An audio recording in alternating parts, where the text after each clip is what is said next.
Good afternoon, brothers. JK Emezi here. Today we're going to be talking about neediness when it comes to ending your behavior with pornography, sex, and masturbation. I'm JK Emezi, founder of Elevated Recovery and head coach at the Porn Reboot Coaching Systems. Welcome to another episode of Porn Reboot Coach in the Porsche. We help highly ambitious business owners, executives, and entrepreneurs end their secret, out-of-control sexual behavior in record time. We've been doing this since 2012. That's a decade, and we are the best on the planet at helping you, men with your temperament, men with your goals, to control this behavior so that you can focus on the things that are truly important in your life. Neediness. This is going to be a brief video, and the point I'm trying to make is that some brothers have this seed planted in them when they're young that asking for help is wrong. And the problem is they are confused. They don't know the difference between neediness and a healthy behavior, a healthy even habit of asking for help. I remember vividly being in both high school and middle school and afraid to do something as simple as ask for a hall pass when the class was very quiet to go and use the bathroom, because for some reason I just had either a small bladder or a weak bladder. I don't know what the case is, but I just needed to pee a lot. If I drank a little bit of water, boom, had to go to the bathroom.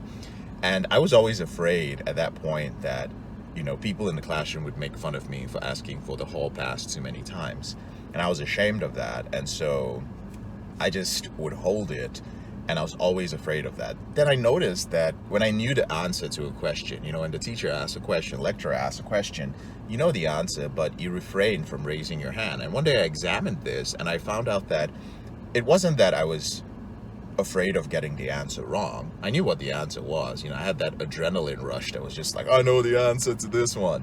But I didn't do it because I was worried about being seen as needy for validation.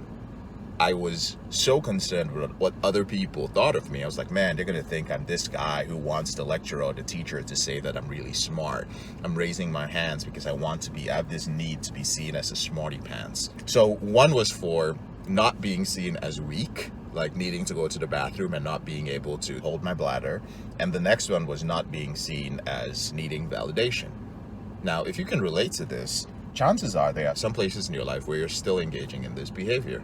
And one of the places that I see it most often is with accountability. Accountability is a very important part of the rebooting process. Those of you who are ambitious, those of you who are successful, the truth is many brothers who are doing quite well in life have a problem with accountability. And that's why you're stuck at the level you're at. I'm not saying that the level you're stuck at is a level of not being successful. You're well off. You keep trying to go to the next level, but you just can't get over your ego long enough to ask for help.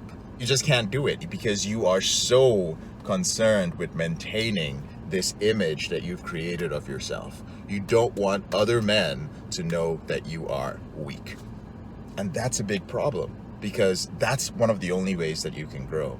All right. There are a couple of things when it comes to accountability, when it comes to ending your behavior, that are very important. Here's just 3 reasons or 4 reasons, whatever I can remember at this point in the vehicle, why you need to overcome neediness in order to boost your accountability. The first thing is accountability gives you visibility. Visibility means that other people can see you. You have this habit of working in isolation with whatever you're doing.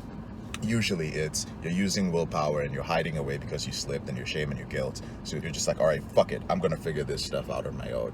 But when you do it publicly, you're like, hey guys, I slipped. This is what happened. I need you guys' support. What do you think? So on and so forth.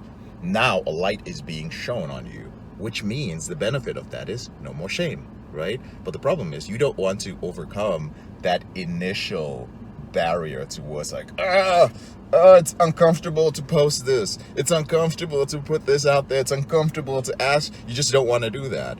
But doing that gives you visibility. First thing. Second thing is that it gives you clarity. In our groups, we have brothers who are in the middle stage, the late stage, and the maintenance stage of their reboot. We have brothers who have not masturbated or viewed pornography for over a year. They've had lots of sex, but they're very happy, they're progressing in life, and they're working on other areas of their reboot capital. The clarity that you are going to get from these men is absolutely phenomenal, and you only get that when you can step past neediness to be accountable. Second thing, clarity. The third thing is encouragement. Encouragement is very important. You do need to have other people tell you, hey man, you're doing great. Like, we appreciate you posting here.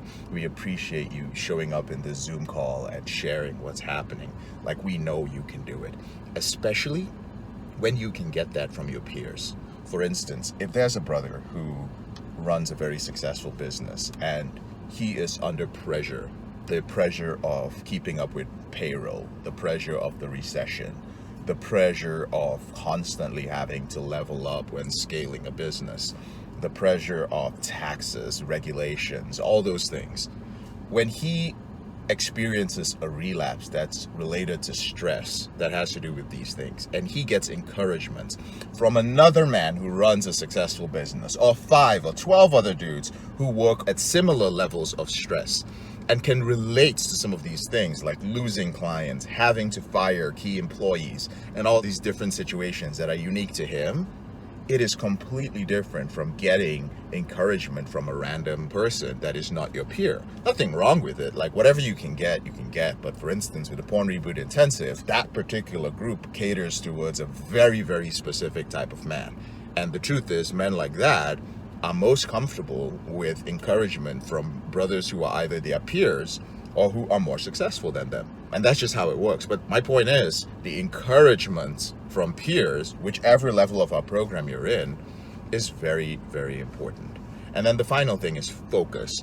The reason why you need to overcome your neediness is when you are focused on the wrong thing, which can happen because you're busy, you've got other things to do. Yes, your reboot is a part of your life, but at the same time, it's very, very easy to go down the path of, yeah, I just do a morning routine. I pray in the morning. I read my Bible if you're religious. I read a book about recovery. I see my therapist, and I try to stay accountable here and there. I have a porn blocker on my thing. That's not our system.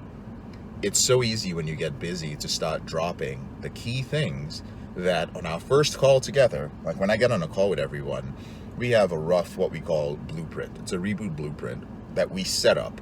And sometimes it might take a couple of weeks to set it up as I get to know you, understand your arousal templates, why you're in the program, and so on. But there's a blueprint that is unique to every brother on what they need to do to focus on their reboot. And you can lose focus, right? When marriage, kids, and all the different type of stresses in life come into play. Accountability gives you focus again. So you've got clarity, you've got encouragement, you've got focus, and you've got visibility. And these 4 things are the 4 reasons why you have to overcome that neediness. You have to take full advantage of the investment of time, your hard-earned money, and the energy that you are putting into a program like ours in order to benefit from it. And trust me, it is amazing the things that you can gain from a program like ours. So gentlemen, that's my message to you. Whomever you're working with, whatever program you're in, whether you are already a member of our group and watching this, or whether you are in some other group, or whether you're doing SAA or working with a therapist, understand that you must constantly face this thing with neediness. I get coached, all right? I get therapy. I work with other people for myself. And sometimes I'm in groups of my peers, which are other people who are working with individuals at the level I am. And I too have to overcome my neediness, my fear of being seen as needy. And what I want to share is that after doing this work on myself for, I would say about well over 12, 13 years, I still feel a little bit of resistance. I still feel a little bit of anxiety, but now I understand, because I've done it so many times, that it's okay. It's okay to feel that anxiety and that resistance, but I still move forward. When I say I don't give a shit, when you hear me say I don't give a shit, it's not some macho posturing or bravado, like I don't give a shit about it, but I really do. What I mean is that I experience the emotion, and I don't give a shit about the emotion. It's there. I'm still feeling it. I'm still feeling anxiety or fear or a little bit of cringe, like that comes from shame, even if it's for a moment. But I don't let that hold me back. I don't give a shit about the impact of an emotion on me. It is not that I do not feel the emotion. And that is what I want you guys to understand. So you don't fall into a place where you are suppressing or repressing the emotion. Walk into it and do what you need to do. I remember a final story. I'm constantly getting certification and training, and I'm getting this certification from the University of San Diego. I'm in a group with some very, very, esteemed therapists and psychotherapists and psychiatrists from all over the world. And I definitely don't have the pedigree of training that they have. But when it comes to sheer volume of men that I've worked with, well, that's all my life has been about. And that's how I came to be in this group. But I remember every time that I would step past that fear of neediness and share what I needed to share, it was almost as if my unconscious mind, when I became self-aware, was scanning the Zoom room to look for reactions from people that would confirm that I was being needy. And I would just observe it. When I say I don't give a shit, it means I was like, okay, it's doing this. This is not me. I did not will myself to do that. I do not want to do that. But there's a part of me that does that. And what do? In response to that, to my unconscious doing that, I'll do it even more. I will raise my hand more, and I'll ask more questions, and I'll ask for clarity if I don't understand. I'll never take anything for granted. Trust me.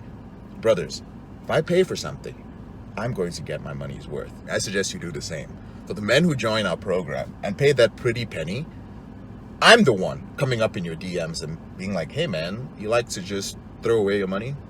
You like to do... I'll literally send you a video. I'll be like, you like to just waste money? Because motherfucker, I've not seen you in the group for 3 weeks. You just like to waste fucking money? It pisses me off, right? Because we do work here. I'm a professional. I show up. I do the work on schedule. And I want you to show up as a client and take fucking full advantage of it, because I make myself available to those who have invested in the program. So it does piss me off when people show up and they're just like, I don't want to be needy. That's why I don't want to get on a one-on-one. What the fuck? Are you crazy? You don't want to be needy? That's why you drop tens of thousands of dollars and you're like, oh, my neediness is stopping me from investing in stuff. And I know many of you guys do it, even in other things in your life. So gentlemen, my brothers, please, let's step past neediness. Let's understand that asking for help, there's absolutely nothing wrong with that. And if you notice, one thing I shared is that I never spoke once, and I rarely do, about fixing it. I never talked about, let's go and find the root cause for this emotion that JK feels, and let's fucking spend half a year working on eliminating the neediness from his life. I feel it, and I move forward, because my emotional state has nothing to do with my obligations. Dudes, we are human beings. We are human. We feel positive emotions. We feel negative emotions. And the Western therapeutic model makes you feel like you don't have to feel these things. Here's a pill that will stop you from feeling this, right? Let's find the root cause so we can take it away. You can just spend years allowing other people to access the depths of your unconscious mind. These dudes don't even understand. Yeah, they understand what they're doing. They don't know what they're going to uncover. You're letting people go and access the depths of your unconscious mind, and then they bring up stuff that you have repressed and suppressed that shouldn't be brought up. There's some stuff that should be brought up and dealt with. But if you're working with somebody who's just like, well, did that come up? Wonderful. Well, let's address it. And then that stuff totally fucks you up. I'm saying it. It's on video. There's some stuff that needs to be kept repressed and suppressed in order for you to accomplish some of your goals in the material world. Now, this is a topic for another day. But some of you really believe, especially when you should be working on things like your financial reboot capital, when you should be working on your relationship and your dating life, you go down the rabbit hole because you fell for somebody going like, oh, I'm going to teach you the root cause of this. You're like, the root cause will solve all my problems. I want to find the root cause of my neediness. And then you start going deep, wasting precious emotional energy which you need to put towards the things that will bring you satisfaction in life. You need to move on from the mode of being in survival mode to move on to a place where you are thriving. And many of you do not move past survival mode because you give up and feel like, I need to go to the root cause or I will never step past survival mode. There are some brothers who are successful enough to do that, but I'll tell you, I rarely meet them. Maybe once or twice a year we'll have a brother come through that, and we have thousands of brothers who come through our programs every year. So I'm just telling you, I'm not against the root cause. I think there's a time and a place for it, but my point is, dealing with things like neediness, that's not the way.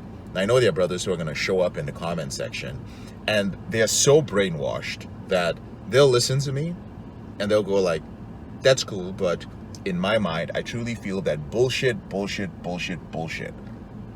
Oh, Lord. You know, I know I'm rambling a little bit. You can stop watching the video here if you're just like, JK, you're losing me. I don't care. Doing this for 10 years, guys. Like 10 years. I'm not one of these fucking nofap coaches that show up. I'm not one of these self-improvement guys that talks to y'all about dating and semen retention and all that shit. I'm an OG in the game. And doing this for long enough, you see patterns, right? This is what I'm good at. Maybe it's a weird thing to be good at, watching men's patterns of rationalization and cognitive dissonance and justification, all these things that make that up. And watching them years down the line, seeing people like 5 years, 6 years later, still in your comment section, still struggling. It's just a weird thing, right? Some guys, the problem is y'all are too smart for your own good. You're intelligent men. You're smart, you're well-read, there are all sorts of things you know. And you have been programmed to believe in certain things, and you just can't let them go. You're programmed to believe that, you know, if I go to college and if I get a degree and get all these fucking alphabets in front of and behind my name, I will somehow become financially successful, right? You're programmed to believe that if you have an issue, go to therapy and find the root cause, and that's the way to deal with it, right? You're programmed to believe that, like, you can change your habits and your willpower and somehow your life will change permanently, right? And you think in a very, very surface level way. And the reason why you think that way is because you're what Ludwig von, I don't know how to pronounce his last name, Mises or Mrs. He was an economist from way back in the day. You're what he calls the common man. The common man is the individual who gives up power to those that he sees as authorities, right? He gives up power to the great researchers of the day, right? The great therapists of the day, the great speakers of the day, right? So for those of you who are on here, it's the Andrew Hubermans and the Jordan Petersons and the Gabor Mates. Don't get me wrong. I have a lot of respect for these individuals and their intellect, but I don't think anybody should follow that blindly. I don't think anyone should just go like, cool, like life laid out a blueprint for me, I'm going to follow it. Let me explain something to you. There is no fucking blueprint for life. There really isn't. There are just a lot of people who've had experiences. As human beings, yes, we should learn from them, but don't get relaxed in this shit. Some of you get too relaxed. You're like, I'm just relaxed because this is the path. I've told you guys often, look at all the people that you're learning from, whatever it is, and ask yourself, are these people aspirational individuals? Are they people I would aspire to be? And that lets you know where you draw the line. What does that mean? It means that if you're listening to one of these people and they say something that is beyond the scope of their expertise, right? For example, let's say Jordan Peterson. Some of you may not know him, just Google him or whatever, but let's say he's talking about certain things and then he starts giving dating advice. I'm tuning this motherfucker out because this dude did not have a dating life as far as I know. This dude was somebody who's been married for their entire life in one committed relationship and not dated. Maybe it's their high school sweetheart or something like that. They don't have any expertise when it comes to that. If they've done some scientific studies, I'll hear what they have to say. But the only thing I'm concerned about is my experience. Now, if another man comes along who's had a whole bunch of dating experience at some point in his life, and he has the academic bona fides, fine, I'll listen to him. How does this all relate back to what I'm talking about? Something as simple as neediness, something as simple as very strong emotions. Gentlemen, sometimes there's no rabbit hole. You don't need to go down a rabbit hole. You don't need to do complex studies about these things. You just need to take brutal, violent action with what you need to do. And that's how you make progress really quickly. That's how people come into the porn reboot system. And you see them within a year and a half, sometimes a year, up to 2 years, lives completely transformed, full control over their behavior, while everyone else is just running around for the rest of their life. Even those who are celebrities, even those with all the alphabets before and after their name, running around saying, I have been in recovery for 20 whatever years. I ain't in recovery. I'm rebooted. I'm done. Okay? So that's my message for you guys today. Thank you for your patience with putting up with my little rants. I love you guys. I'm JK, your brother in this struggle. Now, whenever you're ready, if you'd like more contact with me and our wonderful coaches and our wonderful community, then please take a moment to join our Facebook group. One thing I want to make clear is that we don't just let anybody into our Facebook group. If you're a low effort kind of guy and you show up and you don't answer any of our questions because you think it's like any other Facebook group, you're not going to be allowed into the group. In fact, there's a very high chance you're going to be blocked if you try to come in a second time. Answer the questions, agree to our rules. If you don't want us to send you shit, just say, don't send me any shit. I don't want to get anything from you. I just want to participate in the community. Make it clear. If you found us on the podcast or on YouTube, hey guys, I found you guys on YouTube. I want to be a part of this. This is why I want to be a part of this. We actually go through every single thing. And over the last, I would say, maybe 3 years, we've probably rejected 20-something thousand dudes from joining our Facebook group. It's not even a big group. I think we've got like 2,800 or 900 at the time of recording this video. And we've just rejected a lot of dudes. It's about quality. It's about guys in this free group. It's a free group who want to benefit from the program. So there's a link to that and some of our courses for those of you who may not be where you want to be financially yet or might be in a different developing nation. We've also got some courses and some sweet discounts for you below this video in the description. Thank you so much and have a wonderful